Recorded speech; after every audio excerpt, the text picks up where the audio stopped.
Hello everyone, Amit Arora from EcoVisioner. I hope you have watched chapter 3 of economics. You've already done money and credit. So now we come to globalization part 1 today. In this part, we will be covering three major topics. We'll be talking about production across countries, spread of production by an MNC. एक MNC क्या होता है हम वो भी जानेंगे. And we'll also see how this MNC comes to other country. किस किस तरीके से वो दूसरी कंट्री में आते हैं, या इंडियन कंपनी अब्रॉड कैसे जाती है, या अब्रॉड की कंपनी इंडिया में कैसे आती है. So we'll focus more on multinational companies. And you see कि आप दूसरी एक एक वर्ल्ड के किसी और कोने में बैठ के अपना सामान आप किसी और कोने में बेच रहे होते हैं, या सर्विसेज हम किसी और कोने से प्रोवाइड कर रहे होते हैं. तो and we have integrated the world economy. तो एक पार्ट में अगर कुछ चीज़ होती है तो उसका पूरा इम्पैक्ट दूसरे पार्ट में आता है. सबसे बेस्ट एग्जांपल है इस समय कोरोना वायरस का. As the whole world is globalised, this virus has spread to each and every country in the world. हाँ, कुछ लोग जल्दी मैनेज कर गए because their population was less, and कुछ में वो ज़्यादा स्प्रेड हुआ. बट ग्लोबलाइजेशन ने ही this virus has spread using this word that is globalisation. अगर ग्लोबलाइजेशन नहीं होती तो ये बीमारी भी नहीं फैलती. This is one of the limitation of globalisation.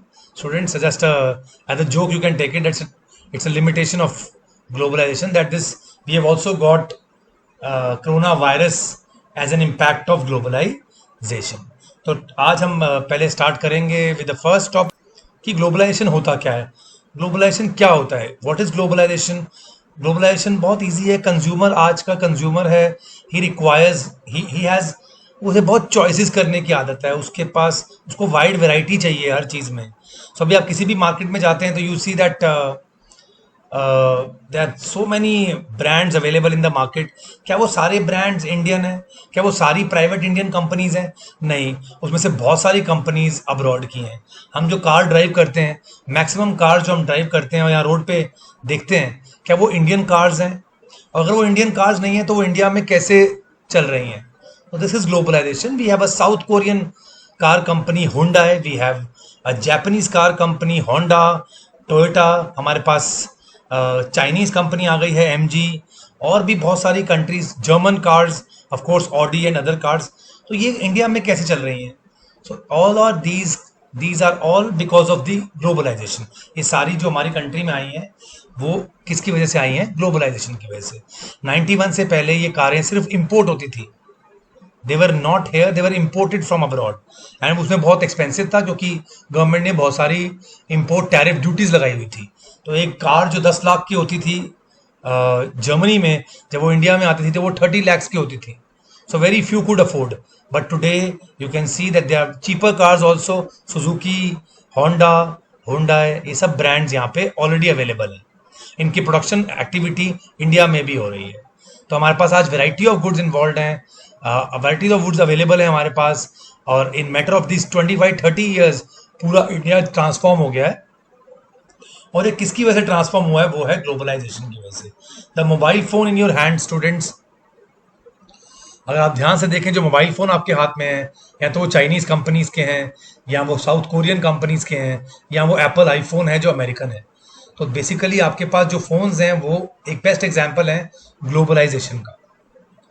जो चीज़ें आपकी कंट्री की नहीं है वो बाहर से है, सो वो भी आपके पास है. So how this production across the countries, ये 20th सेंचुरी में क्या चेंज हुआ? क्या जो कंट्री जिस कंट्री के लिए बना रही है अपनी कंट्री के लिए, क्या उसकी प्रोडक्शन वो अपने देश में कर रही है? क्या वो गुड्स जो हम आज यूज़ कर रहे हैं वो इंडिया में बने हैं? क्या जो गुड्स अमेरिकन यूज़ कर रहे हैं अमेरिका में, क्या वो अमेरिका में ही बने हैं? So let us see how this has happened. So what has happened now, the production has gone beyond your boundary. और ये काम किया है MNCs ने. सो ये बड़ी बड़ी कंपनी जिनकी ब्रांचेस अलग अलग कंट्रीज में होती हैं उनको हम मल्टीनेशनल कॉर्पोरेशंस कहते हैं, multinational companies. Trade was the main channel connecting distant countries. This was before large companies called multinational corporation emerged on the scene. What is an MNC? Students, what is an MNC? MNC is a company who owns and control production in more than one nation. Pepsi is an MNC, Coke is an MNC, McDonald's is an MNC, Honda is an MNC, iPhone is an MNC, Samsung is an MNC. ये सारी हैं multinational companies They have their offices and factories for production in regions where they can get cheap labor and other resources. अच्छा, ये और जगह पे क्यों जाती हैं, ये प्रोडक्शन और जगह पे क्यों करती हैं? क्योंकि ये प्राइवेट कंपनीज हैं, ये बड़ी प्राइवेट कंपनीज हैं जो अपनी कॉस्टिंग कम करना चाहती हैं। तो क्या पता उनकी कंट्री में वो चीज़ जो रॉ मटेरियल है या जो लेबर है वो महंगा पड़ता हो। तो जब उनको लगता है कि उनकी देश में वो चीज़ महंगी पड़ती है तो उसको बनाने के लिए वो कंट्री ढूंढते हैं जहाँ पे वो चीज़ सस्ती बनती है। जैसे पूरे वर्ल्ड की बड़ी बड़ी कंपनीज ने अपनी फैक्ट्रीज कहाँ पे एस्टैब्लिश की, कहाँ पे बनाई? चाइना में, क्योंकि वहां पे उनको कॉस्ट ऑफ प्रोडक्शन सस्ती। सो प्रोडक्शन कहाँ करी उन्होंने? चाइना में। सामान बनता कहाँ है? चाइना में। तो ऐसे ही सामान पैक कहीं और होता है, बनता कहीं और है, सामान के पार्ट्स कहीं और से आते हैं। So let us see one example, will understand in a better way how this MNC spread its production. A large MNC producing industrial equipment, तो हमने किसका एग्जांपल लिया? Industrial equipment. Design it's product in the research centre of United states of America. तो उसका जो research centre है वो suppose Apple phone को डिजाइन करता है या किसी भी फोन या लैपटॉप को डिजाइन करता है। कंपोनेंट्स वो मैन्युफैक्चर कराती है कंपनी चाइना से, ठीक है। और जो बेचते हैं वो बेच रहे हैं वो चीजें मैक्सिको और ईस्टर्न यूरोपियन नेशन में, जहां पे उनको असेंबल भी करना है, बेचना भी है उनको फिनिश प्रोडक्ट्स, और फिनिश प्रोडक्ट्स बना के पूरे वर्ल्ड में बेचना है। दोबारा समझते हैं, एक एमएनसी है जो अपना इंडस्ट्रियल इक्विपमेंट बनाती है, डिजाइन करती है उस प्रोडक्ट को, उस इक्विपमेंट को यूएस में, then these components are manufactured in China, designing in US, manufactured in China, then shipped to Mexico or Eastern Europe where they are assembled and made into a finished good and then sold all over the world. तो already 4 जगह पे उसकी activity हो गई है। And then meanwhile where is India? The customer care जो आपने call centre सुना होगा वो कहां पे रन कर रहे हैं? वो सर्विस इंडिया दे रही है। तो एक कंपनी अपनी प्रोडक्शन एक्टिविटी स्प्रेड कर रही है 4 या 5 एरिया में, कहीं पे एक जगह पे सारा काम नहीं हो रहा। जो जिस काम में स्पेशलाइज्ड है उसे वही चीज काम दिया जा रहा है। So you can see a call centre in Bangalore where these people are sitting and working, they are giving customer support service. So client सारे अब्रॉड से फोन करते हैं और ये उनको सर्विस प्रोवाइड करते हैं। और this is how an MNC works. So in this example, we can understand that MNC is not only selling its finished products globally, but उन्होंने क्या किया हुआ है? The goods and services are also produced globally. हम सोचते हैं कि सिर्फ बेचते हैं ग्लोबली, नहीं, वो सामान को प्रोड्यूस भी कहाँ करते हैं? ग्लोबली प्रोड्यूस करते हैं। And this is organised in increasing complex way. अभी आपने देखा कहीं पे कुछ हो रहा है और कहीं पे कुछ हो रहा है। सो दिस प्रोडक्शन प्रोसेस को हम स्मॉल पार्ट्स में डिवाइड करते हैं। चाइना का एडवांटेज है क्योंकि चीप मैन्युफैक्चरिंग होती है, मैक्सिको और ईस्टर्न यूरोपियन में असेंबलिंग सस्ती होती है, और वो मार्केट से क्लोजनेस है कि वो आराम से वहाँ बेच सकते हैं। इंडिया के पास हाईली स्किल्ड इंजीनियर्स हैं जो टेक्निकल एक्सपर्ट भी देखते हैं, और अच्छी इंग्लिश स्पीकिंग पॉपुलेशन है। इंडिया के दो पॉजिटिव पॉइंट्स हैं, we have good English speaking youth and we also have skilled engineers. तो वो चीज़ें हमें दी जाती हैं क्योंकि यहाँ पे उनकी 50 to 60% कॉस्ट सेविंग हो जाती है। तो वो सारा काम अपने देश में ना करके वहाँ स्पेशलाइज्ड ढूंढते हैं जहाँ पे कॉस्ट ऑफ प्रोडक्शन सस्ती होती है। तो कॉल सेंटर्स में जो बच्चा काम करने को तैयार है वो 20,000 में काम करने को तैयार है इंडिया में, और उनकी कंट्री में वो मिनिमम 1 लाख पे काम करता है। तो 5 टाइम्स लेस कॉस्ट पड़ती है लेबर की उनको इंडिया में, तभी वो कॉल सेंटर्स कहाँ खोलते हैं? इंडिया में। अगर वो मैन्युफैक्चर करें यूएस में तो उनको वही चीज़ पड़ती है 10,000 की जो चाइना बना देता है 1,000 में, 10 times less the cost of that commodity. So that is why this advantage of spreading out is immense. तभी ये कंट्रीज अपनी प्रोडक्शन एक्टिविटी दूसरी कंट्री में ट्रांसफर करती है। आप भी चाहेंगे कि हम वहीं बनाएं उस चीज को जहां वो चीज सस्ती बनती है।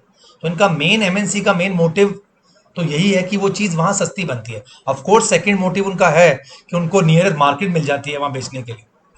सो पर मेन मोटिव है कि कॉस्ट ऑफ प्रोडक्शन उनकी सस्ती हो जाती है। सो हाउ दिस एमएनसी, एक एमएनसी मल्टीनेशनल कंपनी किसी भी कंट्री में एंटर कैसे होती है? In general MNC set up production but is close to the market. सब जानते हैं वो मार्केट ढूंढते हैं जहां अच्छी मार्केट है। वो इंडिया में इतना अट्रैक्ट क्यों हो रहे हैं? इंडिया एक बहुत बड़ी मार्केट है। India has 135 more than 135 crore people. So India is a huge market. Why people are, कुछ ऐसी कोई बात नहीं है हमें, but why people are attracted, why these big companies are attracted towards India? They are attracted towards India because India में immense population है जिसकी very high demand है। तो आज वो जितना पूरे यूरोप में नहीं बेच पाते सामान, वो अकेली इंडियन एक इंडिया कंट्री में बेच देते। And also they are attracted towards India also क्योंकि हमारे पास सस्ता लेबर है, लो कॉस्ट पे लेबर मिल जाता है और सस्ते फैक्टर्स ऑफ प्रोडक्शन मिल जाते हैं। ऑल्दो अभी इंडिया का ईज ऑफ डूइंग बिजनेस में रैंक बहुत लो है, इट्स क्लोज टू, मतलब it's between 70 to 100, but still many companies prefer India because it is cheaper and it is a big market. So when they are assured of the conditions, MNC सबसे पहले तरीके में कैसे आती हैं? They set up their factories by directly investing. तो वो direct foreign investment करती हैं यहाँ पे। So when they make this investment is known as foreign investment. जब वो डायरेक्ट इन्वेस्टमेंट करती हैं, अपना काम सीधा यहीं खोल देती हैं, that is called FDI.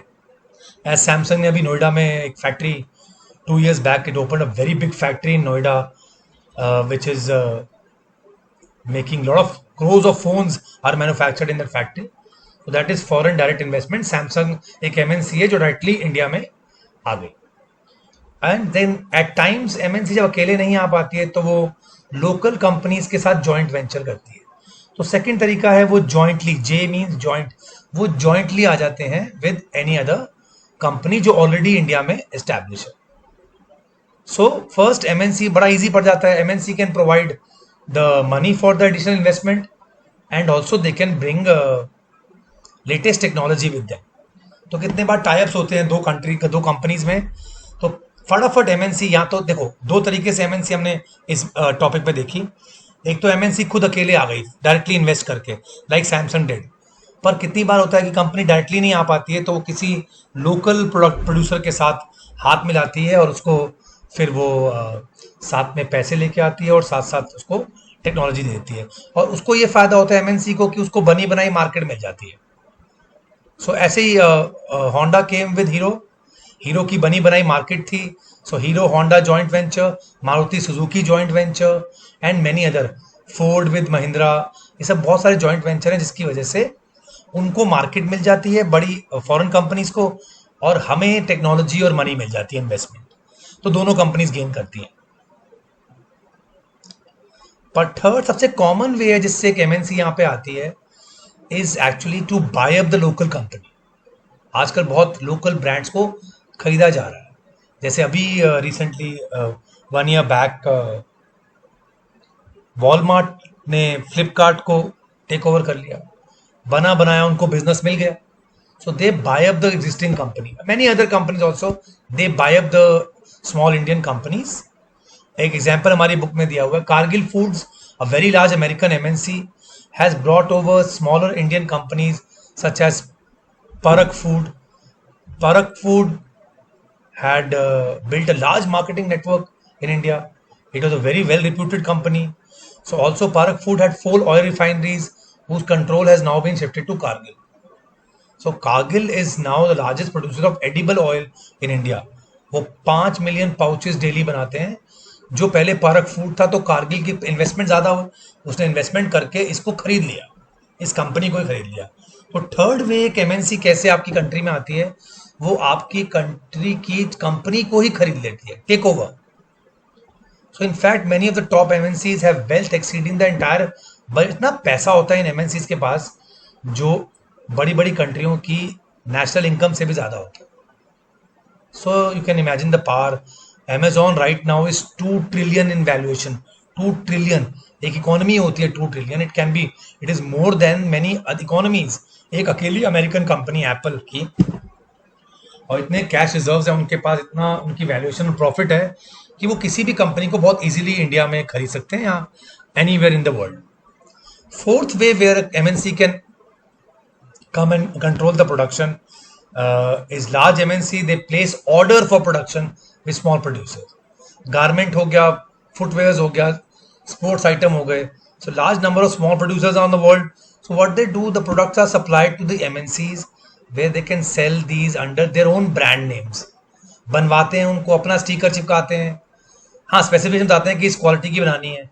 These large MNCs have tremendous power to determine the price, quality, delivery and labour conditions. तो हमने देख लिया 4 तरीके से, ये तो कॉन्ट्रैक्ट मैन्युफैक्चरिंग करवा लिया।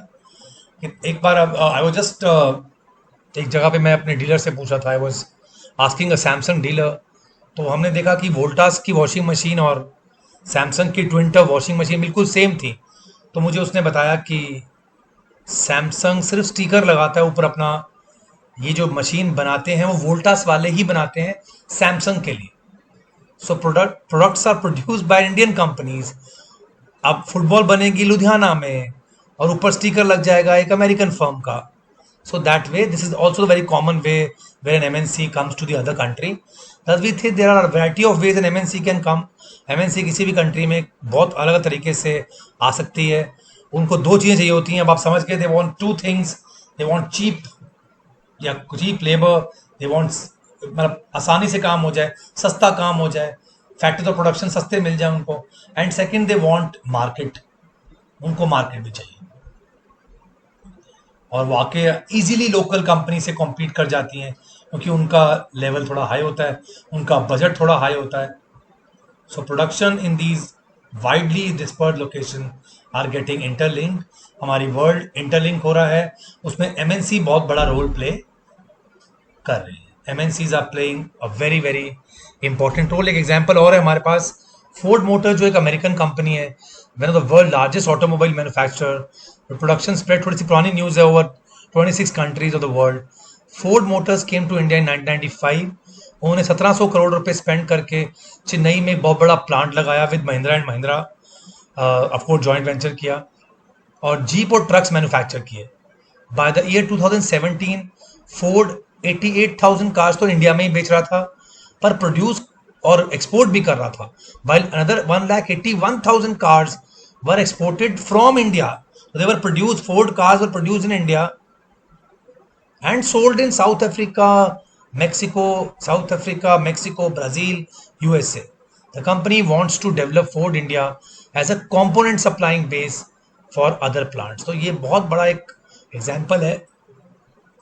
उनको लगा इंडिया कंपोनेंट्स बिल्डिंग में उनको बहुत सस्ता पड़ रहा है, तो उन्होंने कहा कि why not make Ford India as a component supplying across the world. जहाँ जहाँ फोर्ड कंपनी है वहाँ वहाँ वो कंपोनेंट्स इंडिया से बना के भेजेंगे। Students, I hope you understood कि आज ग्लोबलाइजेशन होता क्या है और कैसे ये कंपनियां अलग अलग कंट्रीज़ में अपनी एक्टिविटीज़ कर रही हैं और कैसे कोई एमएनसी आपकी कंट्री में आता है। And before we end, I would request all the students who have not downloaded the EcoVisioner app, please download the EcoVisioner app, and also please आप YouTube channel हमारा देखते हैं, please subscribe, like, and if you want you can comment and give your suggestions. And now we are coming up with the EcoVisioner International Olympiad. क्या क्या subjects available हैं you can read from here. For class 10th we have English and SST now, and other subjects for class 12th and 11th. तो social science तो बिल्कुल आप अभी पढ़ ही रहे हैं। आपका olympiad is in the months of December and January. You can fill the form from our app. और इसमें आपको क्या फ़ायदा होगा students, you will be able to practice the CBSE board pattern questions, you will be competing with many students of India and abroad, and you will get complete course MCQ based online tests free on our app if you participate in the Olympiad, and you will also get an access to the ebook made by subject experts वो MCQ book होगी। Teachers of course with more than 25 students will be sent all the important questions and worksheet by our subject experts. Teachers will also get free access to all the subject books available on the EcoVisioner app, and they can get the opportunity to become the registered member of EcoVisioner, where they will get all the CBSE updates and guidance from our subject experts. For any other information, you can contact us at ecovisioner@gmail.com, or you can WhatsApp us on 9891203546. आप ये form app से download कर सकते हैं। You can fill the registration form as early as possible. We will be adding you to the Olympiad batch. Thank you. Stay healthy, stay fit.